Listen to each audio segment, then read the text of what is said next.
Market Movers pekan ketiga bulan Juni 2020. Pekan ini, perhatian pasar mungkin akan tertuju ke risiko gelombang kedua wabah karena pelonggaran lockdown yang terjadi di beberapa negara, termasuk di Amerika Serikat. Risiko ini bisa mendorong pasar kembali ke aset aman. Pasar juga akan memperhatikan hasil rapat moneter beberapa bank sentral negara maju seperti Jepang, Swiss, dan Inggris. Senin, 15 Juni. Fokus utama di awal pekan ini dibuka dengan laporan data ekonomi Tiongkok, yaitu laporan produksi industri untuk bulan Mei.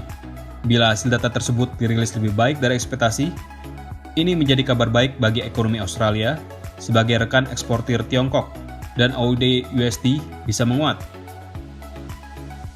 Sore harinya, laporan neraca perdagangan zona euro untuk bulan April bisa menjadi perhatian pasar.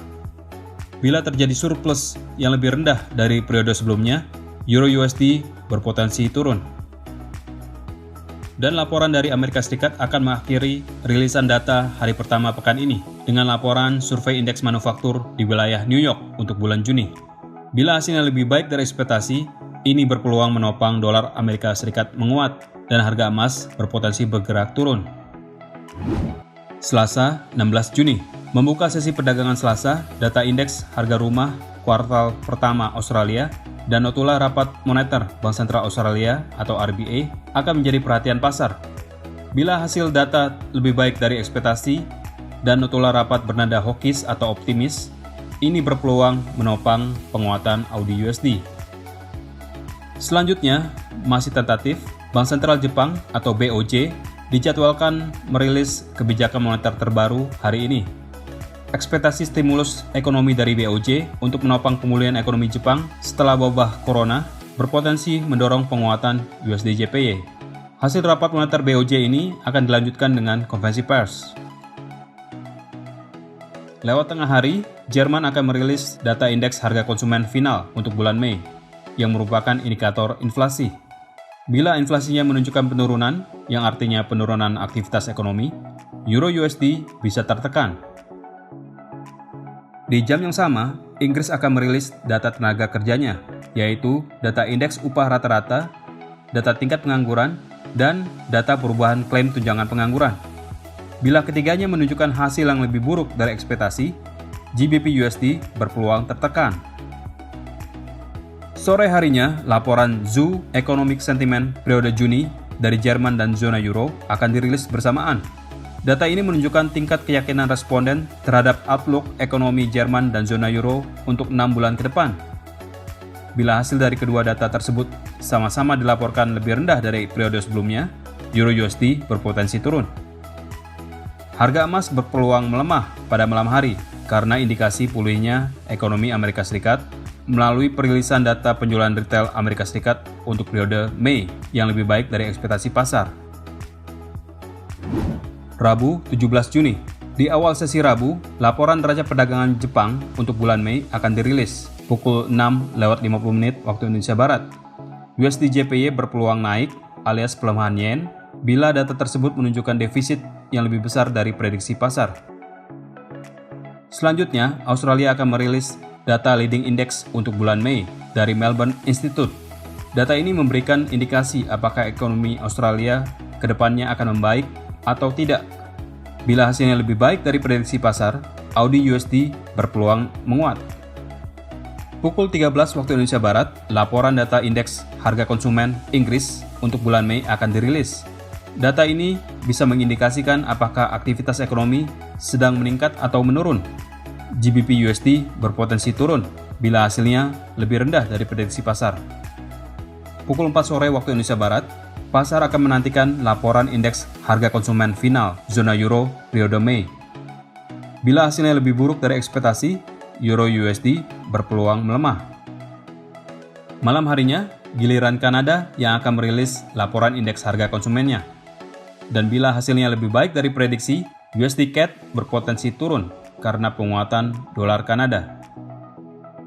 Di saat yang sama, laporan izin membangun di Amerika Serikat untuk periode Mei akan dirilis, dan bila hasilnya lebih rendah dari prediksi, dolar Amerika Serikat berpeluang melemah, dan ini bisa menopang penguatan harga emas.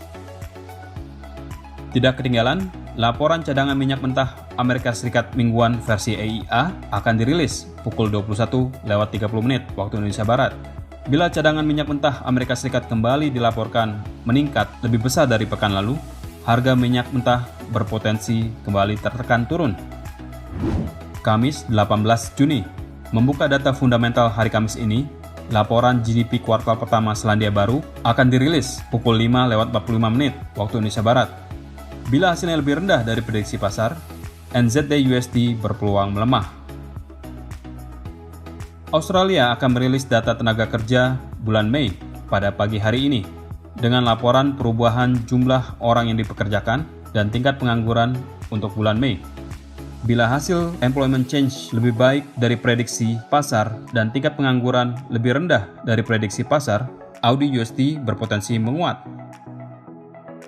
Selanjutnya, pasar akan menantikan keputusan kebijakan moneter dari Bank Sentral Swiss atau SNB pukul 14:30 waktu Indonesia Barat.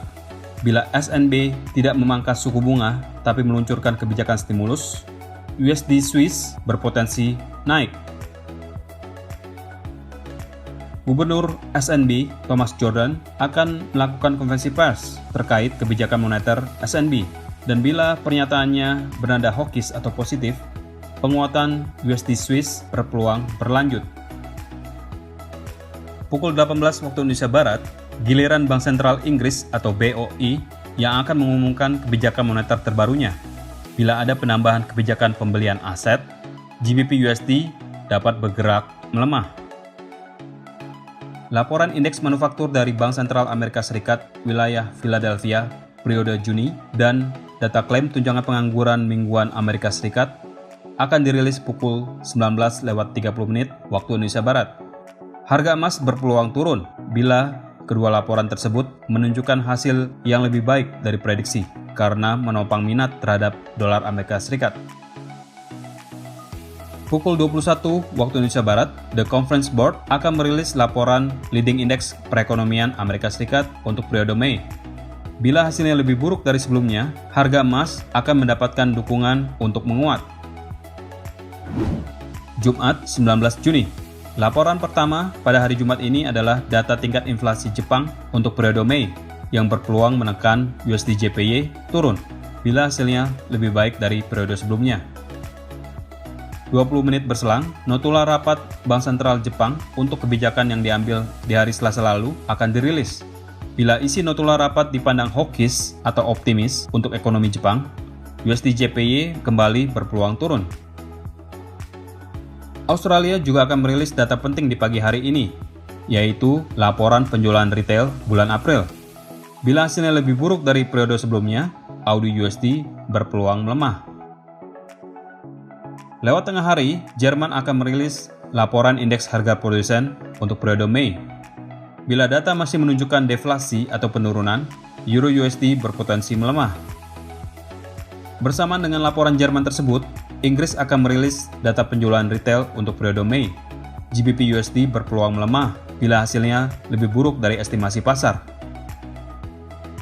Pada malam hari, laporan penjualan retail Kanada untuk periode April akan dirilis pada pukul 19:30 waktu Indonesia Barat. USD CAD berpeluang naik bila hasil dari data tersebut dirilis lebih buruk dari estimasi pasar. Bersamaan dengan rilis data Kanada, Amerika Serikat akan melaporkan data neraca berjalan atau current account untuk kuartal pertama. Bila hasil yang dirilis menunjukkan defisit yang membesar, dolar Amerika Serikat berpeluang melemah.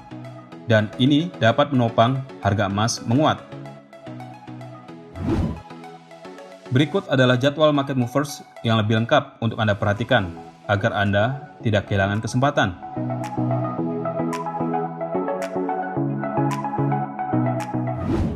Segera manfaatkan peluang tradingnya. Untuk informasi lebih lanjut, silakan hubungi kontak person Anda di MEFX. Terima kasih dan sukses untuk trading Anda.